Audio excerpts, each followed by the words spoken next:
Hello aspirants, this will be our next video in this series. In this series, we shall cover entire current affairs for prelims 2017. And again, let me assure you that you will not need any other source for prelims current affairs. And you can totally depend upon this video series itself for a prelims current affairs preparation. So let's begin. Okay, so the first topic that we are going to cover today is Public Accounts Committee.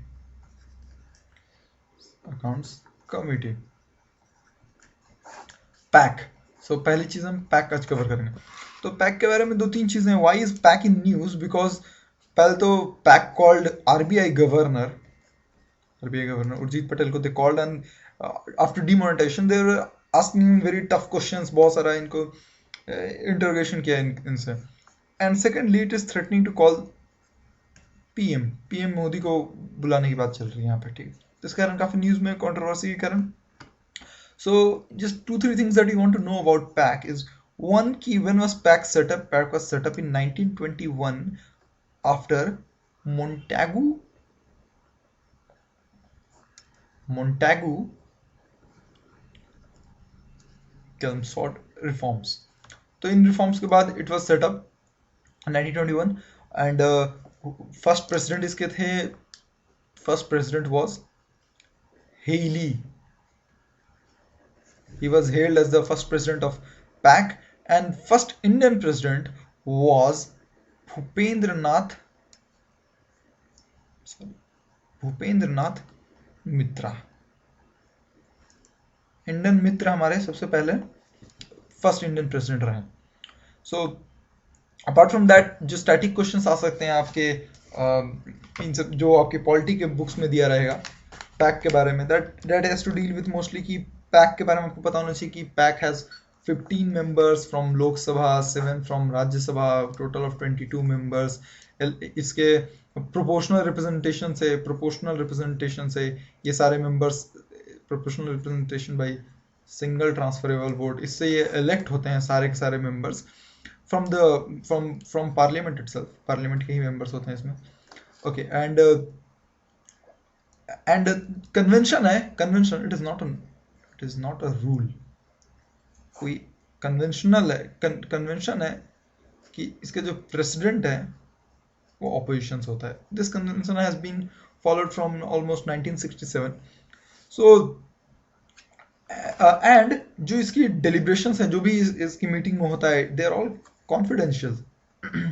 इसका बहुत criticism है. जो secrecy maintain है इसकी बहुत criticism, ये major criticism है आपके पैक का. And so what does it do? So आपको बताया मैंने कि मोंटागू-चेम्सफोर्ड रिफॉर्म्स के बाद ही ये आया था 1921 में. तो government of India act 19 Montagu-Chelmsford reforms के बाद जो ये एक्ट आया था, इसके अंडर ये बना था. 1921 में आ गया था. So okay, and what else? So ये कमेटी करती क्या है? कमेटी करती है ये कि it examines the accounts of the appropriation account and finance account of union government. ये दोनों अकाउंट्स को ये एग्जामिन करती है.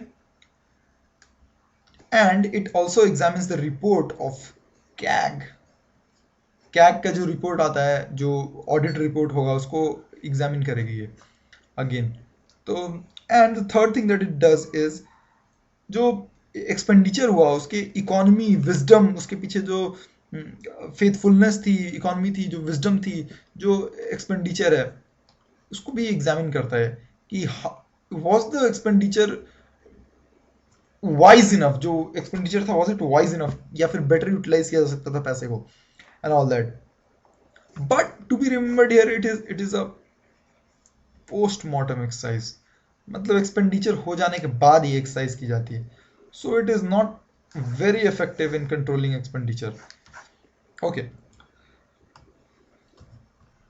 next thing that I want to talk about are green bonds. What are green bonds? Green bonds are debt instruments. No, एक simple है, green bonds news में क्यों है? Because India has become 7th largest green bond market in the world. So what green bonds are? तो green bonds are डेप्ट instruments, मतलब loan उठाने के लिए, तो कैपिटल उठाने के लिए. सो दीज आर डेप्ट instruments for raising capital, but they can only be used for financing green projects.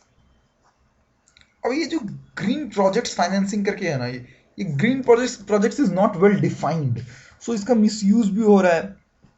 But एक जनरल अंडरस्टैंडिंग के लिए ग्रीन प्रोजेक्ट्स क्या हो सकते हैं? रिन्यूएबल एनर्जी रिसोर्सेज को डेवलप करने के लिए, water management, low carbon transport system and all these things, ये ग्रीन प्रोजेक्ट्स के लिए ही फाइनेंसिंग के लिए सिर्फ यूज हो सकता है।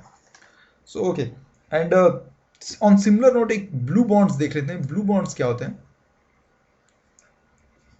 Okay, then blue bonds are for similarly डेब्ट इंस्ट्रूमेंट है बट फॉर वाटर इंफ्रा। इसके लिए जब कैपिटल रेज करेंगे डेब्ट इंस्ट्रूमेंट से, then they will be called as blue bonds. अच्छा, इंडिया में फर्स्ट टाइम ग्रीन बॉन्ड किसने इशू किया था? एग्जिम बैंक ने। एग्जिम बैंक ने इशू किया था 2015 में first time green bonds, dollar denominated. Okay, and एक और चीज की, अच्छा ये ब्लू बॉन्ड्स जो है इट इज एक ग्रीन बॉन्ड्स के टाइप हैं, ठीक है। Climate resilient water infra, climate resilient water management, इन सब चीज़ों के लिए स्पेसिफिकली इन्वेस्ट कर रहे हो जब ग्रीन बॉन्ड्स, तो they will be called as blue bonds. Okay, I guess we are done with this. Okay, now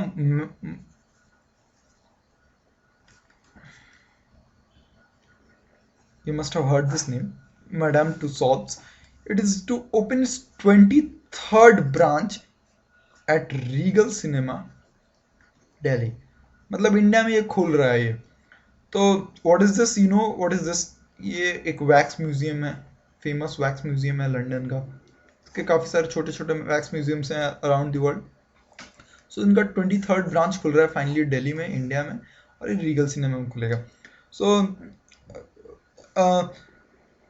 it already has 22 branches, right, across the world. तो UK based company है, it is a different form of entertainment. Okay, and one more thing to know here is कि usually it has 4:6 ratio। मतलब यहाँ पे जो wax statues जो रहते हैं वहाँ पे, उसमें local is to global में ये 4:6 रेशियो मेंटेन करते हैं। इंडिया में जो ये खुल रहा है इसको रिवर्स कर दिया है, 6:4 कर दिया है इंडिया वाले में। तो जो दिल्ली में जो खुलेगा, the one that will open up in Delhi will have the ratio 6:4। सो बस ध्यान रख लीजिएगा, I don't think they will ask anything like that.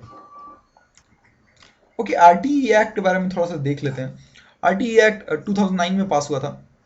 So RTE act is right to education act, right of children to free and compulsory education act, ये पूरा है इसका नाम।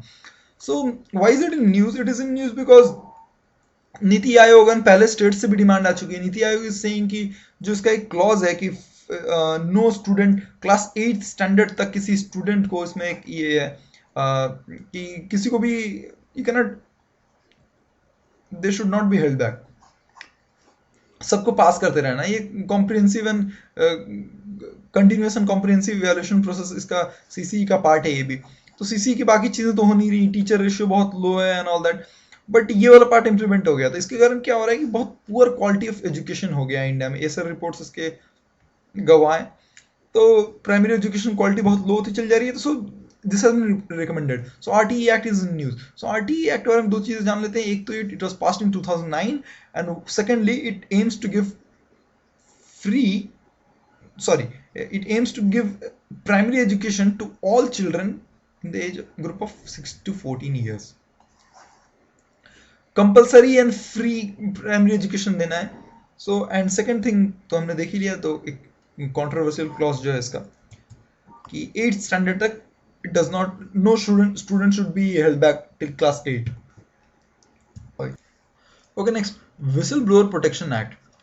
It was in news. Why? Supreme Court में एक application दिया गया था कि सुप्रीम कोर्ट में एक प्ली गई थी, एक पिटिशन गया था कि the whistle blower protection act is being diluted, amendment bill pass करने की कोशिश कर रही है गवर्नमेंट एक।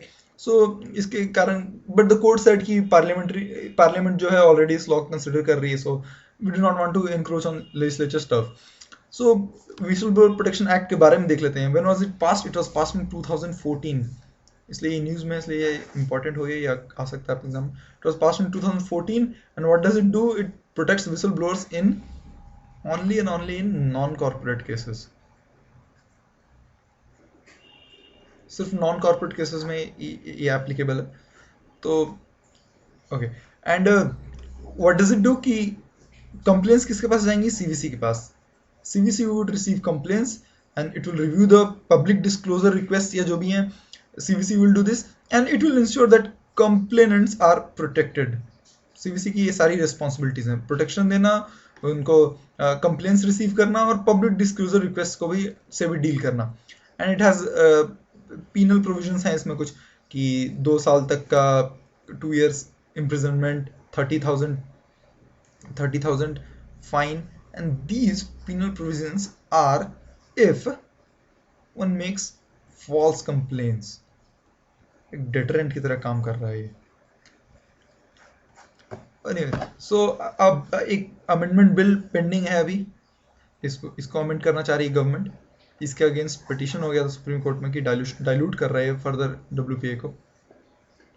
So okay, so that's why it was in news. Okay then guys, that's all for today. I hope you like this initiative. Visit edvity.in for more useful content. And if you have any doubts, leave them in your comments. If you would like us to do other similar initiatives, please let us know. And yes, don't forget to download this synopsis PDF for revision. Thank you and have a great day.